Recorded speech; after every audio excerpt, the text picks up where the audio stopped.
Today we're reviewing the Sustainable Development Goals, about 17 of them. But specifically, we'll be looking at goal number 8 that talks about decent work environment and also sustainable economic growth. There are 3 dimensions to it. We'll talk about, unemployment, we'll talk about decent work environment, and also what it takes to have sustainable economic growth.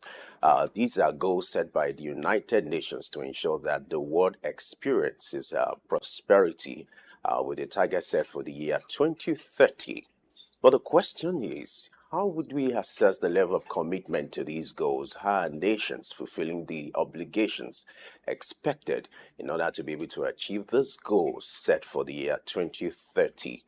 Now, let's begin our business of shaping policy. Early exchange, shaping policy, advancing development. It's still your favorite program, Early Exchange, where we shape policy. We're always proud to say that so that that message will sink and then it can be part of our programming. Today, we're reviewing the Sustainable Development Goals, about 17 of them.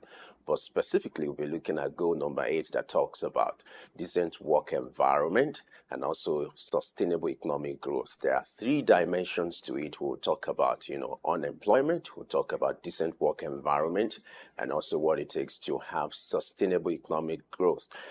These are goals set by the United Nations to ensure that the world experiences prosperity with a target set for the year 2030. But the question is, how would we assess the level of commitment to these goals? How are nations fulfilling the obligations expected in order to be able to achieve these goals set for the year 2030? Now, let's begin our business of shaping policy for today by bringing in our guest analyst.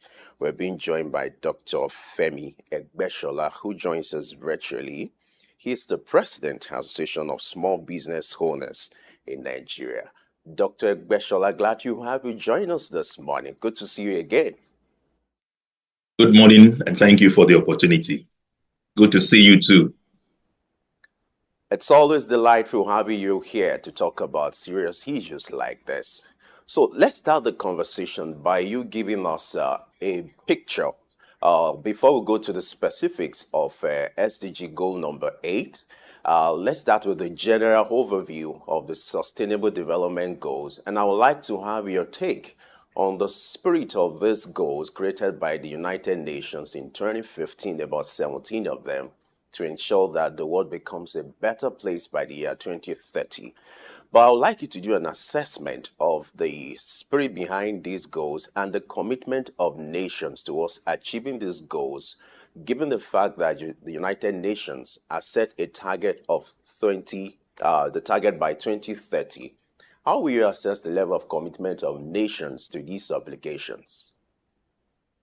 The world leaders in their wisdom saw need to come together and have a common goal to salvage our world. They have come to understand that the way we are operating in silos with our different targets and goals will not get us the best globally. And that's why they decided in 2015 to come together to sign that pact that brings about the 17 different goals that we as different economies are expected to work towards.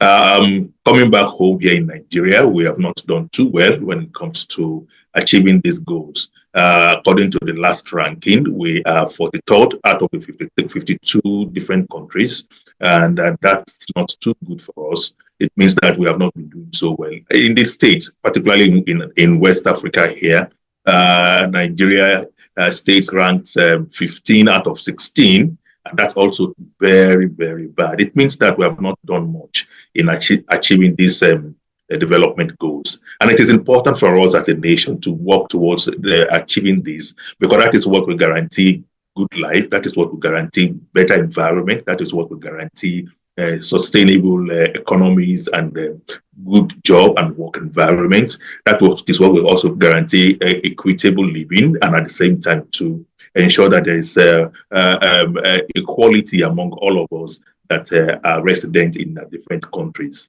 It also challenged government that there's need for them to go beyond paying lip service to this sustainable development goals, but rather work on achieving them. You would ask me, is it too much for us to achieve the whole 17. To me, it is not. But particularly for me, I would rather prefer a country to focus on goal number 1 and goal number 8. And I'm happy that this discussion of today is dwelling more on goal number 8. It is starting from our spirit. The spirit we should have, the mindset we should have is a mindset of we can do. If you have that mindset that we as a nation can do it, we will definitely be able to do it. And it will start by government trying to institutionalize all of these. By the time it is institutionalized, by the time we have policies driving these goals, and not just at the federal level, but cascaded to the subnationals and even to the local government level, we will discover that we are going to be able to move up in the ranking, and Nigeria will be better for it locally and even globally. All right, as you're aware, our obligation on this program is to shape policy. So I would like you to identify some of the challenges confronting, the commitment to these goals. As you've talked about earlier, you make reference to the case of Nigeria as regards the level of commitment to these goals. What are some of these setbacks or some of these issues contending with the commitment or the level of commitment that should be devoted to these goals? Well, over time, we have discovered that most of our policies are not in tandem with our local realities. And that's why when many of our policies are faced for policy somersault, policy mismatch. And that's why there's need for review and reform of policies again and again. You will see that in the past few weeks, we have had so many policies that were retracted or reviewed or reformed. And that shows that there is something wrong in the policy making process and perhaps also with the policy makers. Starting with the SMEs, now that we are talking about goal number 8, which has to do with supporting the growth of the economy through the SMEs and perhaps creating good employment. Starting with the MSMEs, you discover that these MSMEs are the highest rate of employment in the country today.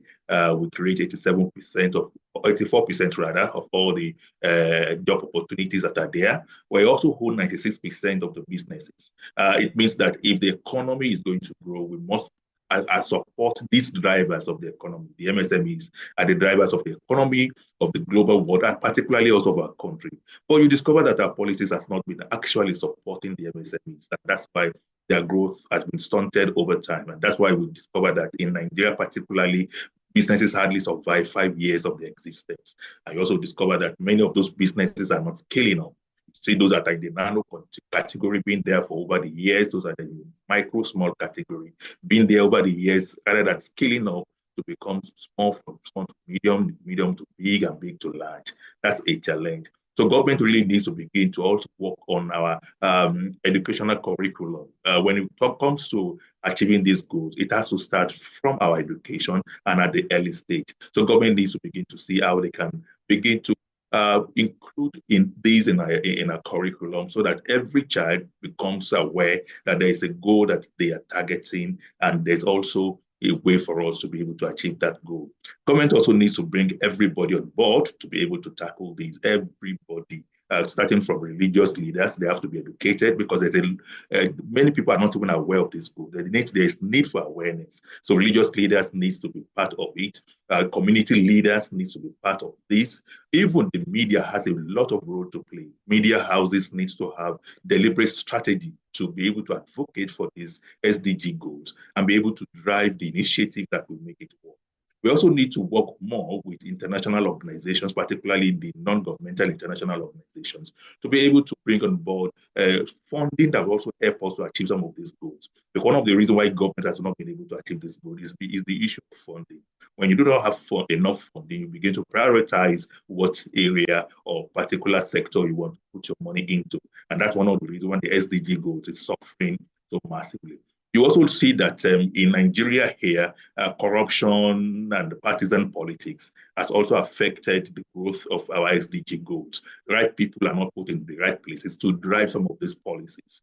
We do not have round peg in round holes. And this has also been called. And it is important for us to do this. You see the government today spending so much money on security and all of that, bringing military boys to the Sambisa forest, to other areas that we have banditry, terrorism, and kidnapping. If this SDG goals is promoted and driven to the level it should be, there will be no need for us to have military going after terrorism, because this youth will be gainfully engaged and they will not need to go for terrorism, need to go for banditry or the so-called Yahoo Yahoo and other vices that we have in our society. It's for our own long-term good if we can promote and drive these SDG goals. And it is important for government to institutionalize it, to move it away from the papers and make it something worthy and provide a clear way, clear channel, clear path that all citizens of the country needs to tread to all of us, for all of us to achieve this goal together. All right, now let's get to the specifics of goal number 8. That goal is standing on a tripod. You have, on the other hand, decent work environment, decent work for all. The second one has to do with sustainable economic growth, and the last one has to do with employment. So let's start with decent work for all or decent environment. Now, globally, what should be the standard when you talk about decent work environment or achieving decent work for all? Knowing fully well in Africa, there are a large number of people who are unemployed. How easy it is for them to prioritize having decent work and the emphasis on this? I would like you to give us a picture of the ideal when it comes to decent work environment or decent work for all, and what is available in our climate or in our society, given the fact that unemployment unemployment rate is very high. Give us that picture. All right, decent work environment entails that first, there should be equal opportunities for all of those who are looking for work, be it that you are a woman or women, be it that you are disabled or you have some form of disability, or be it that you are a youth or you are a new school leaver. You should have equal opportunities. Decent environment also goes to the point that when you now get the job, you should be able to work under certain standards that befit humans. And one of such standards is certain hour of work. You do not need to work at times from 7 o'clock in the morning to 7 in the evening that we have in some part of the world, including Nigeria here. There are set targets for hours of work you should work so that you will not become overstressed and your productivity will be highly achieved. That decent work environment also means that you must have some incentive that you are going to work with that will guarantee you some form of soft landing where there are issues. One of such is for you to have health management support system that when you are sick or when you have issues at your workplace, you already know that there is an agency working with your organization that will take care of all of that. It also means that you should be able to go on vacation when there's need for you to go on vacation. It also means that there is need for you to have other incentives to motivate you. One of such incentives is for organization to be able to increase your pay as at when due. When we have economic challenges and your salary or your emolument is already challenged, the organization you are working with should be able to pay you in tandem with what the economic dictates at that point in time. Decent environment also means that you should not have any threats at your place of work, particularly those of the other gender that have been threatened by the male counterpart. And that also is an indicator of a decent environment. And when there are issues, there should also be a form of alternative dispute resolution mechanism in your place of work. If you have issues, it should not be that when the boss goes right, he's always right. And even when it goes wrong, it is also seen to be right. There must be a way of reporting issues at your place of work. There must be a mechanism to address those challenges when they are reported. And there must be deterrence for those who break the laws. There must always be borders when you are at your place of work. All right, interesting. I like your submissions, which is why you are the right man for this conversation. You're wearing three caps. You are an employer, the president of a national association, and entrepreneur. Now, given the fact that most business owners are going through hard times, given the economic realities, now, how easy it is for employers to provide decent work environment? How challenging it is now, the moment, given the indices as regards the performance of the economy, and also given the fact that you don't have likely access to funds to provide this kind of incentives. Talk to us. What are the challenges being faced by employers as regards the commitment to providing decent work or decent work environment, and how can that be managed? Starting from the lowest on the ladder, then that's the nano, micro, small, and sometimes medium-sized businesses. It's been a very big challenge for us to provide decent work environment. And the reason is that the financial capacity is not there. Most of the businesses we have around are still struggling, particularly with the economic challenges we have here in the country at the moment. And when you do not make enough profit, it is difficult for you to provide all that you need to do in your work area, particularly when it comes to decent work environment. And for that reason, I would say that we rank so low, the MSMEs rank so low in providing a very good work decent environment. And then it's also an indication that government has not been able to incentivize that sector well enough. I did mention the other time that these MSMEs are the drivers of the economy. And when we do not really work towards supporting them, growing them so that they can upscale, it will be difficult for them to fulfill some of their obligations, which one of it is providing decent work environment. So we need to begin to look at the root of the matter. Most times our policies deal with the consequences and not the root. We need to begin to look at the root of the matter, such that we begin to look at how we can actually grow this sector, so that those players, those actors in that sector can provide the necessary services, can provide the necessary obligations that is supposed to be their responsibility. And then moving forward to larger companies, you also discover that some of them too are not doing too well when it comes to providing decent work environment, particularly those large companies owned by the Asians that are now working or having their factories here in Nigeria. You discover that most times you go to the work in the morning, and in the afternoon you are chased out of the factory without any procedure of termination of appointment. You discover that when you have issues where perhaps accidents at work, at your workplace, you are discarded without any compensation paid to you. You discover that when you go to work in the morning, they put you under stressful, dehumanizing condition in their factories, and that's not good enough. And it's also shown that government is not also doing enough to monitor some of these implementation of the SDG goals. You should expect that there should be an arm of government that will be responsible for going around to see if the companies are living up to the minimum standard of the SDGs goal. If they cannot achieve the medium or maximum standard, they should be able to achieve the minimum standards. And that's the only way to go. So if we leave it free for all, everybody does it the way he or she wants, we will find it difficult to achieve this goal. And one of the area that government needs to work on achieving this is by engaging the local governments. Government cannot at the federal level come and monitor every activity taking place in the big space of Nigeria. Local government at different levels should be engaged to tell them where to go, how to go about it, to ensure that there are certain compliance with some of these SDG goals. They should be able to also form a structure that will be able to help them to achieve this. If I know that inspectors will come to my place of work or my factory or my office to come and see if I'm conforming with certain basic standards, I will be able to up my game. But when I know it's a free for all, nobody's coming, it will always continue to be what it is, or perhaps degenerate works. And that explains our ranking, like I did mention the other time, that we are doing too badly on the SDG goal achievement rates. All right, we're still looking at the first part of the tripod. Before we get to the issue of employment, I still have a few questions as regards decent work environment.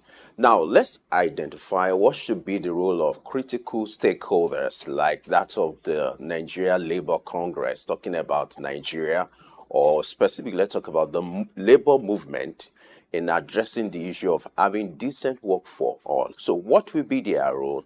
And also, what are obligations expected of employees? We've talked about that of employers. So let's also talk about the role of the labor movement and that of employees in getting decent work for all.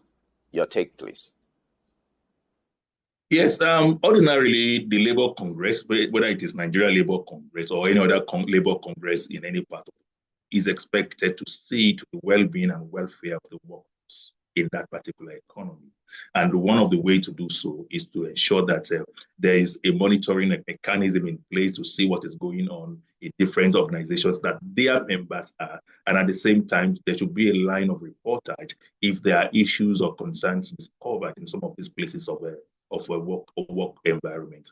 But unfortunately, particularly here in Nigeria, little or nothing has been done as to that regard. We discovered that so many things are going too bad in different work environments, and there's nobody reporting it. And even when it is reported, nobody's doing anything. That should be part of the responsibility of the Nigerian Labor Congress or Labor Force. And if you look at it again, you will discover that the Labour Congress may also be handicapped in the sense that when there are issues reported to them and they try to take it up to the national level, there is little or nothing done by government to support them to ensure that there are correction to these malaise. We, the NLC, can only try to ensure that they live to their responsibilities sometimes, but they are not in the position to make policies. They are not in the position to enforce law.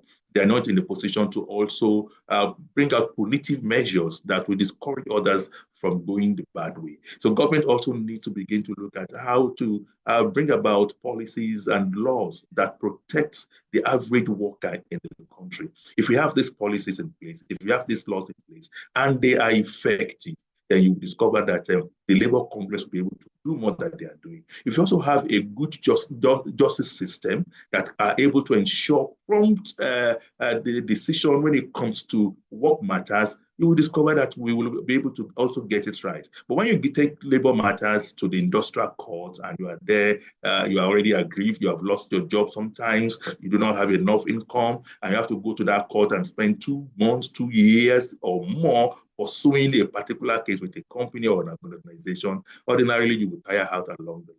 So the labor force really needs to do. But government also needs to strengthen the labor force by ensuring that labor laws are strictly adhered to, are reviewed from time to time, and are made to be in tandem with the local needs of our economy, not what exactly we have in other climes that are more advanced than us. And then going further, we will also need to begin to look at those organizations that are not also being covered by the labor laws and the Labor Congress. We have a lot of organizations that are not under labor in Nigeria. And government should also find a way to begin to bring all these people, all these organizations, all these businesses that are not under labor to be able to also practice some sense of sustaining these SDG goals. If it is not done, you will discover that we will not be able to get it right, because I must tell you, organizations that are under labor are about just 4% of the total businesses we have in Nigeria. So if the Labour Congress is catering for 4% of the total businesses, it means that that number is minute. It means that more needs to be done by government to be able to sustain that. Another thing that's my personal perspective, that I have also discovered most times, is that when it comes to labor issues, personal interest, partisan politics, corruption, and all of that comes into play here in this part of the world, such that we begin to pursue different goals aside of the common goals of the worker. And that's also telling on the work environment. When you see organizations that are not doing it right, and we see labor officials moving in there and they are being offered one or two things and everything goes down, you begin to wonder, is there any justice in the system? If you also want to engage with government as Labor Congress, and at the end of the exercise, you just see that your yearnings, your requests died down without being achieved, you begin to wonder what has happened along the line. And these are some of the challenges we have in this factor. All right. Now, let's address the issue of unemployment or unemployability. Globally, it has been an issue for concern. The figure released, or an estimated figure of about 200 million people who are unemployed globally, or over 200 million people globally that are unemployed. But when you look at the case of Nigeria, the unemployment rate is at about or over 43%. Now, give us an idea of what has led to this decline when it comes to issue of unemployment, and how is Nigeria catching up with tackling the issue of unemployment? You have monies being devoted for several programs which are meant to tackle the issue of unemployment. But as we speak, given the statistics, the figure is soaring. Give us a picture of what is going on. Yes, as you rightly said, Nigeria is one of the capital of poverty in the world with that ranking, and that's not too good for us. And it shows that one of the reasons why we are poor is that most of us are neither employed or underemployed, and that's not a picture that we should have for decades. It's been on like that for decades, and it is also getting worse. When you have high rate of unemployment, means that perhaps even your youth are even unemployable, or those that are supposed to employ them are not doing well enough to be able to employ. It's a two-way thing. So starting from the employees that are supposed to be employed, you discover that many of the set skills that are needed by some of these organizations are not available even in our institutions. And the government now needs to begin to look at how they can begin to work more on our vocational centers and make it a must as part of the curriculum of particularly the secondary school leavers and even the university students, such that when you come out of school, you should have relevant skills that are relevant in today's world and that are needed by today's companies so that you can fit in. And if you do not get a job, it will be easier for you to begin to start your own business because you already have some set skills that are important and profitable to use at the current time in the country.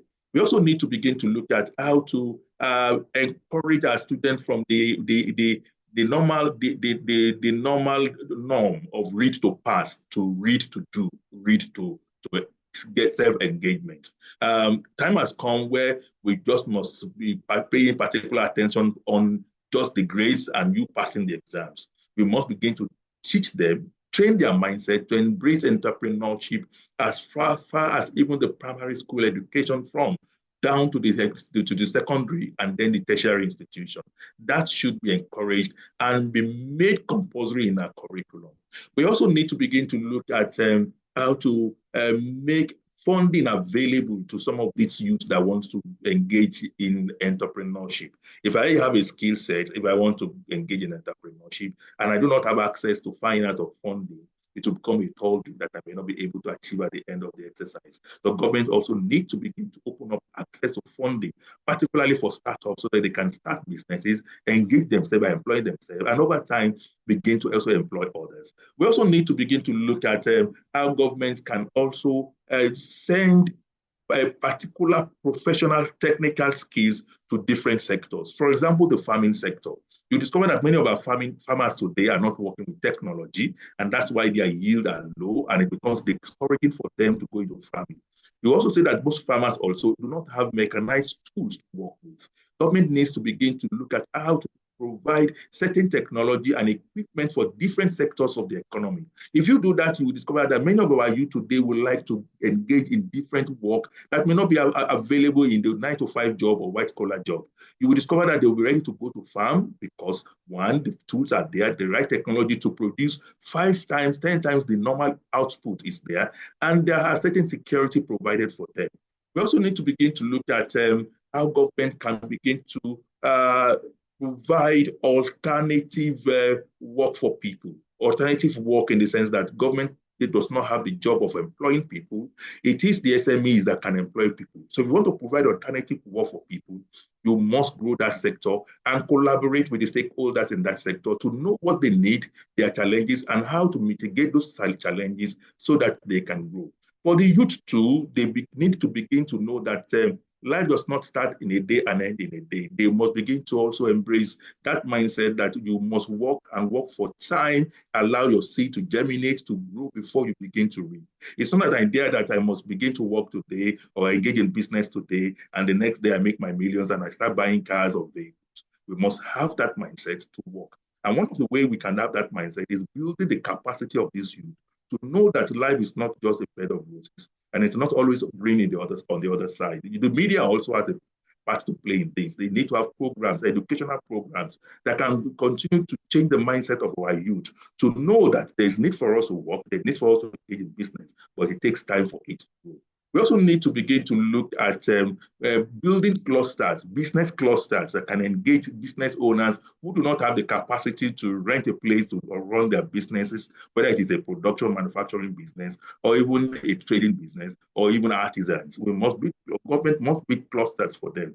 When these clusters are built over time in different areas, particularly in all the local governments, you will see that many more youth, many more women will come down to engage in entrepreneurship, start their own business, and they will be able to employ people. If we have 50 million Nigerians here today in business, and each of them are able to employ just two persons. That makes 150 million in the workforce, and that's a lot of number, and that's the way for us to go.